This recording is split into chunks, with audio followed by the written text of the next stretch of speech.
Hello everyone, আশা করি সবাই খুব ভালো আছেন, সুস্থ আছেন। আমি ঈশিতা আমার নতুন একটা ব্লগে আরও একবার সবাইকে অনেক অনেক স্বাগত জানাই। আজ মঙ্গলবার, সকাল এখনই 7:30 মতো বাজে, আর আমি বেরিয়েছি একটু মর্নিং ওয়াক করতে। আমাদের রোজ নামচার প্রতিদিনের গল্প আজ না হয় শুরু হোক এই মর্নিং ওয়াক থেকেই। নিউ জার্সিতে কিন্তু অলরেডি ঠান্ডা পড়া শুরু হয়ে গেছে, মানে বলতে পারেন শীতকাল আমাদের দরজায় কড়া নাড়ছে। ভোরবেলা আর সন্ধ্যের দিকে বেরোলে বেশ শিরশির করে ঠান্ডা হাওয়া লাগছে গায়ে। আর ওই যে দেখুন, গাছের পাতাতেও অলরেডি রং ধরা শুরু হয়ে গেছে।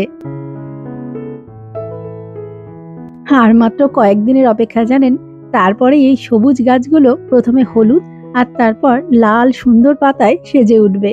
সে প্রকৃতির আর এক অপরূপ রূপ। সে সবকিছুরই সাক্ষী করাবো আপনাদের।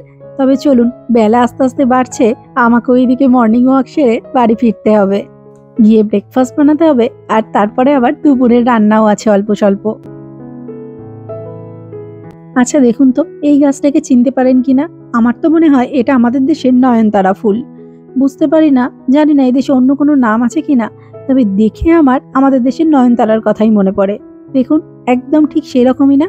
ওই যে ওই পাশের ফুলটা দেখলে আরো বেশি করে বুঝতে পারবেন আমাদের দেশের নয়নতারাগুলো এরকম রঙের আর এরকমই হয়, তাই না?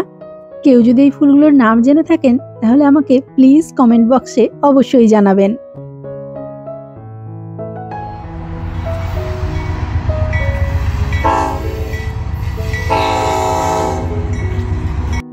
হাঁটতে হাঁটতে অলমোস্ট বাড়ির কাছে চলেই এসেছি, আর হঠাৎ এনার দেখা পেয়ে দাঁড়িয়ে গেলাম একটু।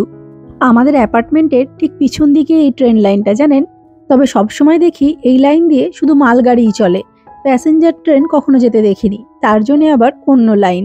তবে এখানে আসার পর পর বাড়ির পিছন দিয়ে রেলগাড়ি যাচ্ছে, এটা কিন্তু আমার কাছে একটা মহাবিস্ময়ের জিনিস ছিল। অনেকটা ঠিক সেই ছোটবেলার অপু দুর্গার মতো লাগতো।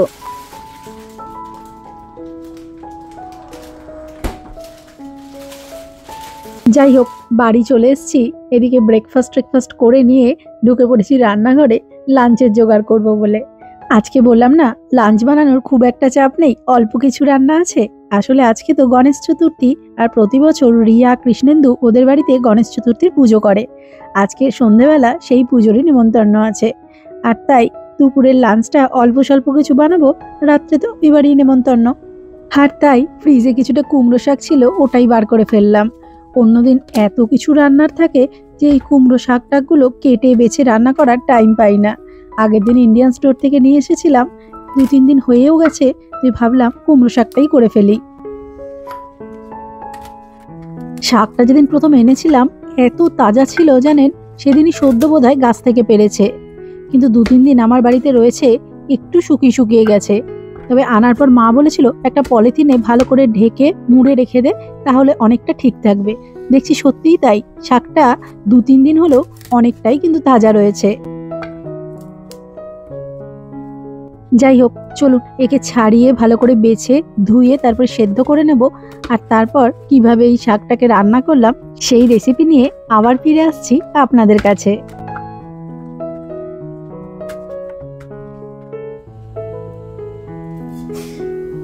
শাক ডাঁটা সব ধুয়ে ভালো করে সেদ্ধ করে নিয়েছি, আর এরপর কড়াইতে সর্ষের তেল দিয়ে কিছুটা জিরে ফোড়ন দিয়ে দিয়েছি, আর এরপর সেদ্ধ হওয়া শাকগুলো দিয়ে একটু নুন হলুদ মিষ্টি দিয়ে আর সামান্য নারকেল কোড়া মিশিয়ে একটু ভেজে নেব।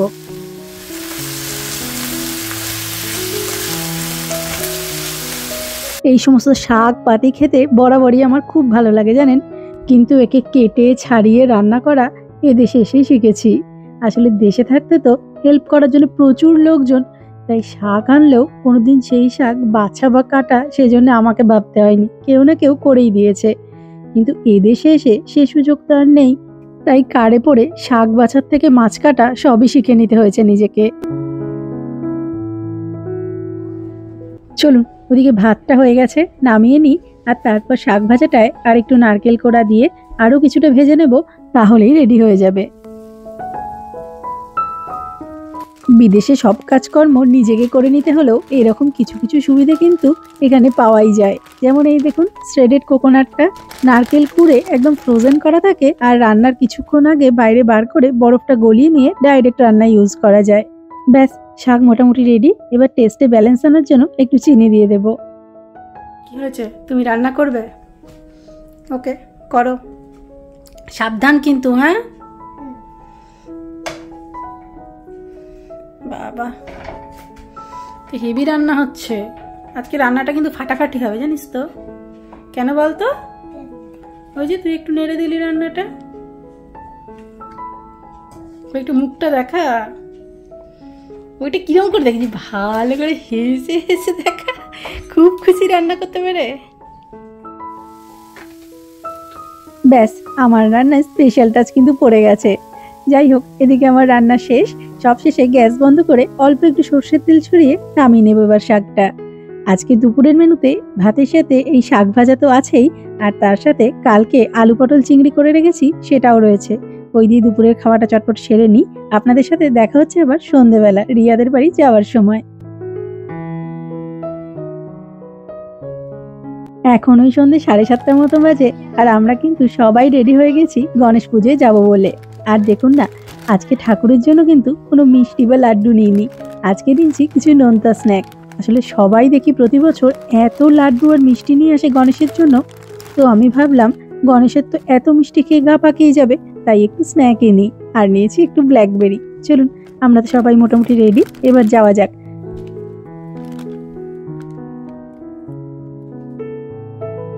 রিয়াদের বাড়ি আমাদের বাড়ি থেকে খুব একটা দূরে নয়, কাছাকাছি 2 মিনিট 10-এর রাস্তা। আর অলরেডি একবার ফোন চলে এসেছে ওখান থেকে। আসলে আজকে আমাদের 7টায় যাওয়ার কথা ছিল, কিন্তু এটা ওটা করতে করতে একটু লেট হয়েই গেছে, প্রায় 7:30 মতো বাজে। আর আমরা মাত্রই বেরোলাম যাব বলে। আর এদিকে দেখেছেন 7:30 বাজে, এখনই সূর্যের আলো কেমন পড়ে গেছে, অন্ধকার হব হব করছে। কিছুদিন আগে পর্যন্ত কিন্তু এই সময় বেশ আলো থাকতো। আর এখানে এসেই দেখি গনসা বাবাজির জন্য কিন্তু মহা আয়োজন। ওই যে সমস্ত মোদক, ওগুলো কিন্তু রিয়া নিজে ঘরে প্রত্যেকবার বানায়, জানেন? আর কি সুন্দর করে ঘরের টুকটাক জিনিসপত্র দিয়ে ব্যাকড্রপটা সাজিয়েছে দেখুন। এই সমস্ত মোদক, মিষ্টি বা ঠাকুরের পিছনের ব্যাকড্রপ, এগুলো দেশে তো খুব ইজিলি অ্যাভেলেবেল, কিন্তু এখানে নিজে হাতে বানিয়ে পুজোর জোগাড় করা, তার আনন্দই আলাদা। ওদিকে পুজোর জোগাড় যন্ত্র মোটামুটি শেষ, এবার পুজোয় বসা হবে। চলুন, একে একে পুজো, আরতি সবকিছু হবে। আমরাও একটু পুজোয় যোগদান করি, আর আমাদের সাথে আপনারাও দেখুন আজকে রিয়ার বাড়ির গণেশ পুজো। शरणं शरणं गणेश गणेश शरणं शरणं गणेश गणेश शरणं शरणं गणेश गणेश शरणं शरणं गणेश गणेश शरणं शरणं गणेश साईश शरणं शरणं साईश साईश शरणं शरणं साईश साईश शरणं शरणं साईश साईश शरणं शरणं साईश गणेश शरणं शरणं गणेश गणेश शरणं शरणं गणेश गणेश शरणं शरणं गणेश गणेश शरणं शरणं गणेश गणेश शरणं शरणं गणेश साईश शरणं शरणं साईश साईश शरणं शरणं साईश साईश शरणं शरणं साईश साईश शरणं शरणं साईश गणेश शरणं शरणं साईश।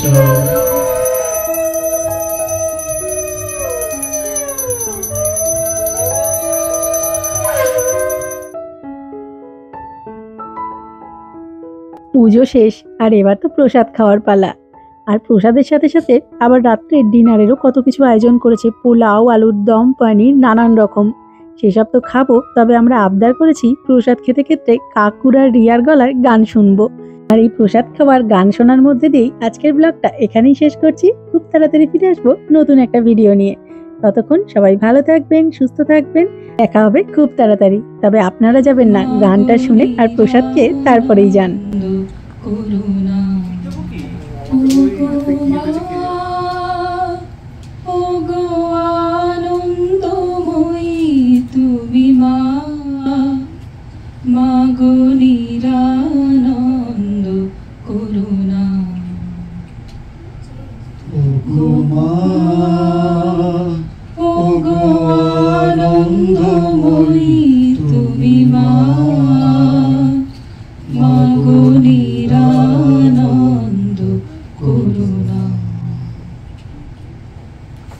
ভক্ত জনের তুমি সাই দয়াময়ী, ভক্ত জনের তুমি সাই দয়াময়ী, তোমার অপার করুণা,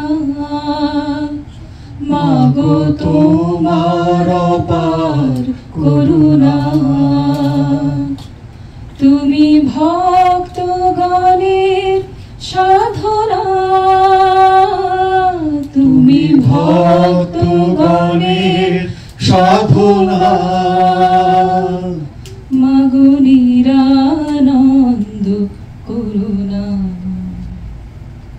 মাগো নিরানন্দ করুণা। ওগো মা